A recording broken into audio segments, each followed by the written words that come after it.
এবার জাতীয় শোক দিবস উপলক্ষে 15ই আগস্টের সাধারণ ছুটি বাতিল হচ্ছে।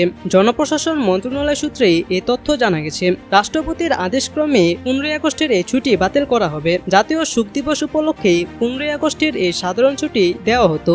এদিকে জনপ্রশাসন মন্ত্রণালয়ের সংশ্লিষ্ট কর্মকর্তারা বলেন, 15ই আগস্টের সাধারণ ছুটি বাতিলের প্রজ্ঞাপন তারা প্রস্তুত রেখেছেন। ঊর্ধ্বতন কর্মকর্তাদের নির্দেশনা পেলেই আজ মঙ্গলবারই প্রজ্ঞাপন জারি হতে পারে। কোনো কারণে প্রজ্ঞাপন জারি না হলে আগামীকাল হবে।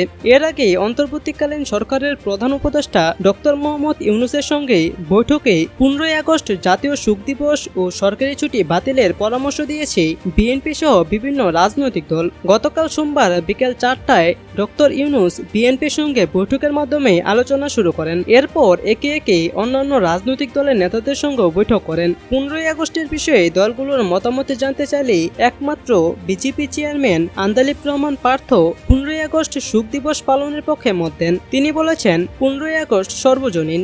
এদিকে অন্তর্বর্তী সরকারের স্বরাষ্ট্র উপদেষ্টা brigadier general M Sakhawat Hossain আজ মঙ্গলবার পিলখানার বর্ডার গার্ড বাংলাদেশের সদর দপ্তরে বিজিবি হাসপাতালে চিকিৎসাধীন বিজেপি সদস্যদের খোঁজখবর নেওয়ার পর সাংবাদিকদের সঙ্গে আলাপকালে বলেন, আজ বিকালে উপদেষ্টাদের বসার কথা রয়েছে, সেখানে বিষয়টি নিয়ে সিদ্ধান্ত হবে। তবে 15ই আগস্ট মাঠে প্রচুর পরিমাণে পুলিশ মোতায়েন থাকবে। কেউ যাতে কোনো ধরনের গন্ডগোল করতে না পারে তা নজরদারি করা হবে। তিনি বলেন, আমরা সব ধরনের নিরাপত্তা ব্যবস্থা গ্রহণ করব। পুলিশ থাকবে, বিজেপি র্যাব থাকবে, হয়তো সেনাবাহিনীও থাকবে।